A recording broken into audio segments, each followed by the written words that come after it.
Hi guys, ಎಲ್ರಿಗೂ ನಮಸ್ಕಾರ. Welcome to V studio. Yes, Gilli, Kavya, Rakshita Shetty 3 ಜನನು ಕೂಡ ಬಿಗ್ ಬಾಸ್ ಸೀಸನ್ 13ಗೆ ಬರ್ತಾರೆ ಅಂತ ಹೇಳಿ ಸೋಷಿಯಲ್ ಮೀಡಿಯಾದಲ್ಲಿ ಸಿಕ್ಕಾಪಟ್ಟೆ ವೈರಲ್ ಆಗ್ತಿದೆ. ಬಟ್ ಇದು ಯಾವುದೇ ರೀತಿಯಾದಂತಹ ಚಾನಲ್ ಕಡೆಯಿಂದ ಆಗಿರ್ಬೋದು ಅಥವಾ ಬಿಗ್ ಬಾಸ್ ಶೋ ಕಡೆಯಿಂದ ಆಗಿರ್ಬೋದು, ಯಾರು ಕೂಡ ಇನ್ಫಾರ್ಮ್ ಮಾಡಿರುವಂತಹ ಮ್ಯಾಟರ್ ಅಲ್ಲ ಇದು. ಬಟ್ ಇದು ಸೋಷಿಯಲ್ ಮೀಡಿಯಾದಲ್ಲಿ ಕ್ರಿಯೇಟ್ ಆಗಿರುವಂತಹ ರೂಮರ್ಸು. ಬರ್ತಾರೆ ಅಂತ ಹೇಳಿ ಸಾಕಷ್ಟು ಜನ ವಿಡಿಯೋಸ್ಗಳನ್ನ ಮಾಡಿ ಹಾಕ್ತಿದ್ದಾರೆ. ಸೊ ಬಂದರೆ ಚೆನ್ನಾಗಿರುತ್ತೆ ಅನ್ನೋದು ನನ್ನ ಅಭಿಪ್ರಾಯ. ಬಂದರೂ ಕೂಡ ಲೈಕ್ ಒಂದು 3-4 ಟೀಮ್ ಆಗುತ್ತೆ. ಗಿಲ್ಲಿ ಅವ್ರದ್ದೊಂದು ಟೀಮು, ಕಾವ್ಯ ಅವ್ರದ್ದೊಂದು ಟೀಮು, ರಕ್ಷಿತಾ ಶೆಟ್ಟಿ ಅವ್ರದ್ದು ಒಂದು ಟೀಮು. ಅಂದರೆ ಆ್ಯಕ್ಚುಯಲ್ ಬಿಗ್ ಬಾಸ್ ಶುರುವಾಗದೆ ನಮಗೆ ಆಗಸ್ಟ್ ಹತ್ತತ್ರ ಶುರುವಾಗುತ್ತೆ. ಆಗಸ್ಟ್ ಲೈಕ್ ಯಾವಾಗಲೂ ಹೇಗೆ ಶುರುವಾಗ್ತಿತ್ತು, ಆಗಸ್ಟು ಸೆಪ್ಟೆಂಬರ್ ಯಾವಾಗಲೂ ಹೇಗೆ ಶುರುವಾಗ್ತಿತ್ತು ಅದೇ ರೀತಿ ಆಗಸ್ಟ್ ಸೆಪ್ಟೆಂಬರಲ್ಲೇ ಈ ಒಂದು ಸೀಸನ್ ಕೂಡ ಶುರು ಆಗೋದು. ಬಟ್ ಬೇಗ ಏನಕ್ಕೆ ಬರ್ತಿದೆ ಅಂತಂದರೆ, ಲೈಕ್ ಕಾಮನ್ ಮ್ಯಾನ್ಸ್ ಯಾರ್ಯಾರು ಆಡಿಷನನ್ನು ಕೊಟ್ಟಿದ್ದಾರೆ ಅವ್ರುಗಳಿಗೆ ಬಿಗ್ ಬಾಸ್ ಮನೆ ಒಳಗಡೆ ಬಿಟ್ಟು ಒಂದು 3 ಟೀಮನ್ನು ಮಾಡ್ತಾರೆ. ರಕ್ಷಿತಾ ಶೆಟ್ಟಿದೊಂದು, ಗಿಲ್ಲಿ ಅವ್ರದ್ದೊಂದು ಆ್ಯಂಡ್ ಕಾವ್ಯ ಅವ್ರದ್ದೊಂದು, ಈ 3 ಟೀಮನ್ನು ಮಾಡ್ತಾರಂತೆ. ಮಾಡಿ ಅದರಲ್ಲಿ ಒಂದಷ್ಟು ಜನನ ಫಿಲ್ಟರ್ ಮಾಡಿ ಆ್ಯಕ್ಚುಯಲ್ ಬಿಗ್ ಬಾಸ್ಗೆ ಕಳಿಸಿ ನೆಕ್ಸ್ಟ್ ಆ್ಯಕ್ಚುಯಲ್ ಬಿಗ್ ಬಾಸ್ ಶುರು ಆಗುತ್ತೆ. Like main Bigg Boss season 13 ಶುರು ಆಗೋದು ಅಲ್ಲಿಂದ ಅಂತ ಹೇಳಿ ಹೇಳ್ತಿದ್ದಾರೆ. ಗೊತ್ತಿಲ್ಲ ಯಾವ ರೀತಿ ನಡೆಯುತ್ತೆ ಅಂತ ಹೇಳಿ. ಬಟ್ ಸಾಕಷ್ಟು ಜನ ಗಿಲ್ಲಿ ಅವ್ರಿಗಾಗಿರ್ಬೋದು, ಕಾವ್ಯ ಅವ್ರಿಗಾಗಿರ್ಬೋದು, ರಕ್ಷಿತಾ ಶೆಟ್ಟಿ ಅವ್ರಿಗಾಗಿರ್ಬೋದು, ಅವರವರ ಫ್ಯಾನ್ಸ್ಗಳಂತೂ ಖಂಡಿತವಾಗ್ಲೂ ಅವ್ರನ್ನ ಮತ್ತೆ ಬಿಗ್ ಬಾಸ್ ಮನೆಯಲ್ಲಿ ನೋಡೋದಕ್ಕೆ ತುಂಬಾ ವೆಯ್ಟ್ ಮಾಡ್ತಿದ್ದಾರೆ. ಆ್ಯಂಡ್ ಅವ್ರನ್ನ ಬಿಗ್ ಬಾಸ್ ಮನೆಯಲ್ಲಿ ನೋಡಿದ್ರೆ ನಿಜವಾಗ್ಲೂ ಖುಷಿ ಅಂತೂ ಪಡ್ತಾರೆ. ಆ್ಯಂಡ್ ಇನ್ನೂ ಅಕಸ್ಮಾತ್ ಸ್ಟಾರ್ಟಿಂಗಲ್ಲಿ ಬಂದಿಲ್ಲ ಅಂತಂದ್ರೂ ಈ 1 ತಿಂಗಳು ಪ್ರೋಸೆಸ್ ಏನಿದೆ, ಈ ಸ್ಟಾರ್ಟಿಂಗಲ್ಲಿ ಬಿಗ್ ಬಾಸ್ ಮನೆಗೆ ಗಿಲ್ಲಿ, ಕಾವ್ಯ ಆ್ಯಂಡ್ ರಕ್ಷಿತಾ ಶೆಟ್ಟಿ ಬಂದಿಲ್ಲ ಅಂತ ಅಂದ್ರೂ, ಯಾಕಂದರೆ ಸಾಕಷ್ಟು ಜನ ಕಮೆಂಟ್ಸ್ಗಳನ್ನು ಹಾಕ್ತಿದ್ದೀರಾ, ಗಿಲ್ಲಿ ಮೂವಿ ಮಾಡ್ತಿದ್ದಾರೆ, ಬ್ಯುಸಿಯಾಗಿದ್ದಾರೆ, ಬರೋದಿಲ್ಲ, 1 ತಿಂಗಳು ಬರೋದಕ್ಕೆ ಚಾನ್ಸೇ ಇಲ್ಲ ಅಂತ ಹೇಳಿ ಸಾಕಷ್ಟು ಜನ ಕಮೆಂಟ್ಸ್ಗಳನ್ನು ಸಹ ಹಾಕ್ತಿದ್ದೀರಾ. ಸೊ ಅಕಸ್ಮಾತ್ ಏನಾದರೂ ಇಫ್ ಇನ್ ಕೇಸ್ ಬಂದಿಲ್ಲ ಅಂತಂದ್ರೂ ಕೂಡ ಮಿಡಲಲ್ಲಿ ಬಿಗ್ ಬಾಸ್ ಶೋ ಮಿಡಲಲ್ಲಿ ಯಾವಾಗಲಾದರೂ ಗೆಸ್ಟ್ ಅಪಿಯರೆನ್ಸ್ ಆಗಿ ಬಂದು ಹೋಗ್ತಾರೆ. ಸೊ ನಾವು ಮತ್ತೆ ಬಿಗ್ ಬಾಸ್ ಮನೆಯಲ್ಲಿ ಗಿಲ್ಲಿನ, ರಕ್ಷಿತಾ ಶೆಟ್ಟಿನ, ಕಾವ್ಯನ ಖಂಡಿತವಾಗ್ಲೂ ನೋಡ್ತೀವಿ. ಅದಂತೂ ಪಕ್ಕ ಫಿಕ್ಸು ಅಂತ ಹೇಳ್ಬೋದು. ಆ್ಯಂಡ್ ಇನ್ನು ಸಾಕಷ್ಟು ಜನ ಹೇಳ್ತಿರೋದೇನು ಅಂತಂದರೆ, ಇವಾಗ ಬಿಗ್ ಬಾಸ್ ಮನೆಗೆ ನೆಕ್ಸ್ಟ್ ಯಾರಾದ್ರು ಬರ್ತಾರೆ ಅಂತಂದರೆ, ಇವಾಗ ಗಿಲ್ಲಿ ಹಳೆ ಸೀಸನ್ಸ್ನೆಲ್ಲ ನೋಡ್ಕೊಂಬಂದು ಹಿಟ್ ಕ್ಲಿಕ್ ಆಗಿಬಿಟ್ಟ. ಅವ್ನಿಗೆ ಗೊತ್ತಿತ್ತು ವಿನ್ ಆಗಬೇಕು ಅಂತಂದರೆ ಹೇಗಿರಬೇಕು, ಏನೇನು ಮಾಡಬೇಕು ಅನ್ನೋದೆಲ್ಲ ಗೊತ್ತಿತ್ತು. ಸೊ ಹಳೆ ಸೀಸನ್ನ ನೋಡ್ಕೊಂಬಂದು ಕ್ಲಿಕ್ ಆಗೋದಾ, ವಿನ್ ಆಗೋದಾ ಅಂತ ಹೇಳ್ತಿದ್ದಾರೆ. ಸೊ ಇವಾಗ ಬರುವಂತಹ ಕಂಟೆಸ್ಟೆಂಟ್ಗಳು ಕೂಡ ಅದನ್ನೇ ಫಾಲೋ ಮಾಡ್ತಾರೆ. ಲೈಕ್ ಗಿಲ್ಲಿ ಥರ ನೋಡ್ಕೊಂಬರೋದು, ಹಳೆ ಸೀಸನಲ್ಲೆಲ್ಲ ನೋಡ್ಕೊಂಬಂದು ಅದೇ ರೀತಿ ಆಡೋದು, ಇದನ್ನೆಲ್ಲ ಮಾಡ್ತಾರೆ ಅಂತ ಹೇಳಿ ಸಾಕಷ್ಟು ಜನ ಹೇಳ್ತಿದ್ದಾರೆ. ಅದನ್ನೆಲ್ಲ ಮಾಡಿದ್ರು ಲೈಕ್ ಗಿಲ್ಲಿ ವಿನ್ ಆಗಿದ್ದು ಹಳೇದನ್ನೆಲ್ಲ ನೋಡ್ಕೊಂಬಂದು ಅದೇ ರೀತಿ ಮಾಡ್ದ ಅಂತಲ್ಲ. ಸ್ಪಾಂಟಿನಿಟಿ ಇತ್ತು ಗಿಲ್ಲಿಗೆ. Like talent ಅನ್ನೋದಿತ್ತು. ಯಾರಿಗೆ ಹೆಂಗೆ ಮಾತಾಡಬೇಕು, ಯಾರಿಗೆ ಹೆಂಗೆ ಕೊಡಬೇಕು ಅನ್ನೋದು ಗೊತ್ತಿತ್ತು. ಲೈಕ್ ಯಾರಾದರೂ ಏನಾದರೂ ರಿವರ್ಸ್ ಮಾತಾಡಿದ್ರೆ ಟಕ್ ಅಂತ ಹಿಂಗೆ ಕೊಡ್ತಿದ್ದ. ಅದು ಕೂಡ ಕಾಮಿಡಿ ವೇನಲ್ಲೇ ಕೊಡ್ತಿದ್ದ. ಅದು ಜನಗಳಿಗೆ ತುಂಬ ಇಷ್ಟ ಆಯಿತು. ಅವ್ನಿಗಿದ್ದಿದ್ದು ಸ್ಪಾಂಟಿನಿಟಿನೇ ತುಂಬ ಜನಗಳಿಗೆ ಇಷ್ಟ ಆಗಿದ್ದು. ಸೊ ಅದಕ್ಕೆ ಅವ್ನು ವಿನ್ ಆಗೋದಕ್ಕೆ ಕಾರಣ ಆಗಿದ್ದು ಅಂತ ಹೇಳ್ಬೋದು. ಆ್ಯಂಡ್ ಇನ್ನು ಗಿಲ್ಲಿನ ಮತ್ತು ಕಾವ್ಯನ ಫಾಲೋ ಮಾಡ್ತೀನಿ ಅಂತ ಅಂದ್ಕೊಂಡು ಸಾಕಷ್ಟು ಜನ ಬರ್ಬೋದು. ಲೈಕ್ ಗಿಲ್ಲಿ, ಕಾವ್ಯ ಇಬ್ಬರು ಒಟ್ಟಿಗೆ ಇದ್ದಿದ್ದರಿಂದ ಅಲ್ಲೊಂದು ಸುಮ್ಮನೆ ಸುಮ್ಮನೆ ಒಂದು ಲವ್ ಟ್ರ್ಯಾಕ್ ನಡೆದಿದ್ದರಿಂದ ಅವ್ರು ಲಾಸ್ಟ್ವರೆಗೂ ಬಂದರು ಅಂತ ಸಾಕಷ್ಟು ಜನ ಕೂಡ ಹೇಳ್ತಿದ್ದಾರೆ. ಸೊ ಅದನ್ನೇ ಕಾಪಿ ಮಾಡುವಂತಹ ಚಾನ್ಸಸ್ ಕೂಡ ಇದೆ ಅಂತ ಹೇಳ್ತಿದ್ದಾರೆ.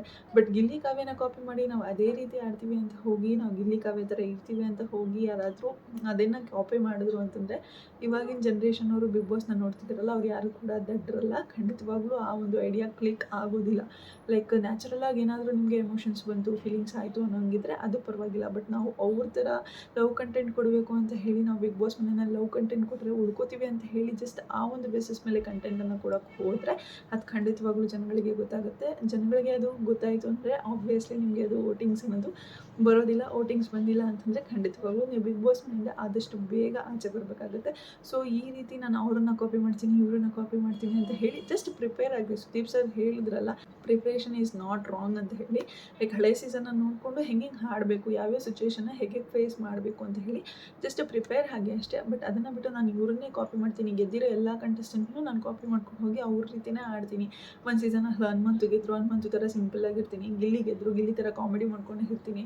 ಆ್ಯಂಡ್ ಇನ್ನು ಪ್ರಥಮ್ ಗೆದ್ದರು, ಪ್ರಥಮ್ ಥರ ಹುಚ್ಚುಚ್ಚಾಗಿ ಆಡ್ಕೊಂಡಿರ್ತೀನಿ. ಆ್ಯಂಡ್ ಇನ್ನು ಶ್ರುತಿ ಮೇಡಮ್ ಅವ್ರು ಗೆದ್ದರು, ಶ್ರುತಿ ಮೇಡಮ್ ಅವ್ರ ಥರ ಸೈಲೆಂಟಾಗಿ ಕಿಚನಲ್ಲಿ ಇದ್ಬಿಡ್ತೀನಿ.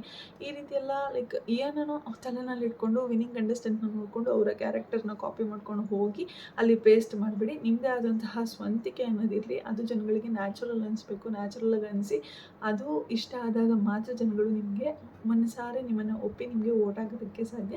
ಸೊ ಯಾರು ಕೂಡ ಕಾಪಿ ಪೇಸ್ಟನ್ನು ಮಾಡೋಕ್ಕೆ ಹೋಗಬೇಡಿ. ನಮ್ಗೆ ಅದೇ ಕಾಪಿ ಪೇಸ್ಟ್ ಅನ್ನಿಸ್ತು ಅಂತಂದರೆ ಖಂಡಿತವಾಗ್ಲೂ ನೀವು ಬಿಗ್ ಬಾಸ್ ಮನೆಯಿಂದ ಹೊರಗಡೆ ಬಂದೇ ಬರ್ತೀರಾ. ಆ್ಯಂಡ್ ಸಾಕಷ್ಟು ಜನ ನನಗೆ ರಕ್ಷಿತಾ ಶೆಟ್ಟಿ ವೀಡಿಯೋಸ್ ಮಾಡ್ತಿರೋದಕ್ಕೆ ಗಿಲ್ಲಿ ಫ್ಯಾನ್ಸ್ ಆಗಿರ್ಬೋದು ಅಥವಾ ಕಾವ್ಯ ಫ್ಯಾನ್ಸ್ ಆಗಿರ್ಬೋದು ಹೇಟ್ರೆಡ್ ಅನ್ನೋದನ್ನ ಸ್ಪ್ರೆಡ್ ಮಾಡ್ತಾನೆ ಇದ್ದೀರಾ. ಲೈಕ್ ಯೂಟ್ಯೂಬಲ್ಲೂ ಅಷ್ಟೇ ಕಮೆಂಟ್ ಮಾಡ್ತೀರಾ ಆ್ಯಂಡ್ ಇನ್ಸ್ಟಾಗ್ರಾಮಲ್ಲೂ ಅಷ್ಟೇ ಬಂದು ಕಮೆಂಟ್ ಮಾಡ್ತೀರಾ.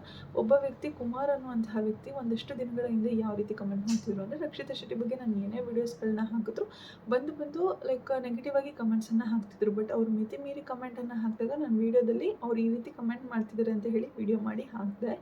ಅವರ ಹೆಸರನ್ನು ಸಹ ಮೆನ್ಷನ್ ಮಾಡಿ ಕಮೆಂಟ್ ಮಾಡಿ ನಾನು ವೀಡಿಯೋ ಮಾಡಿ ಹಾಕಿದೆ.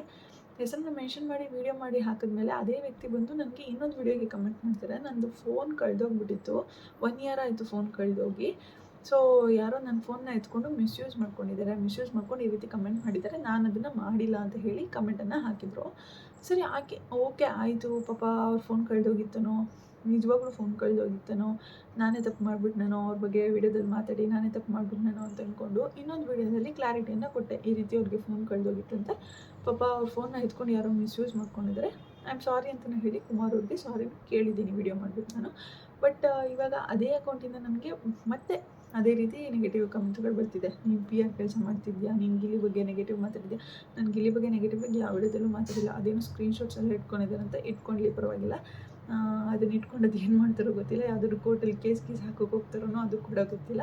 ಬಟ್ ಅದೇ ಅಕೌಂಟಿಂದ ಇವಾಗ ಮತ್ತೆ ನನಗೆ ನೆಗೆಟಿವ್ ಕಮೆಂಟ್ಸ್ ಬರ್ತಿದೆ. ಇದು ನಿಜನೋ ಅದು ನಿಜನೋ, ಅವ್ರ ಫೋನ್ ಕಳೆದೋಗಿತ್ತು ಅಂತೆಲ್ಲ ಹೇಳಿ ಕುಕ್ಕಡಪ್ ಸ್ಟೋರೀಸ್ನ ಮಾಡಿದ್ರಲ್ಲ, ಸೊ ಅದು ನಿಜನೋ ಅಥವಾ ಮತ್ತೆ ಒಂದು ಕಮೆಂಟ್ ಹಾಕ್ತಿದ್ದಾರಲ್ಲ ಈ ರೀತಿ ನೆಗೆಟಿವ್ ಆಗಿ, ಇದು ನಿಜನೋ ಗೊತ್ತಾಗ್ತಿಲ್ಲ. ಲೈಕ್ ಇನ್ಸ್ಟಾಗ್ರಾಮಲ್ಲೆಲ್ಲ ನಾನು ಇನ್ನೂ ನೆಗೆಟಿವ್ ಆಗಿ ಕಮೆಂಟ್ಗಳನ್ನು ನೆಗೆಟಿವ್ ಆಗಿ ಪೋಸ್ಟ್ಗಳನ್ನು ಹಾಕಿದ್ದೀನಂತೆ.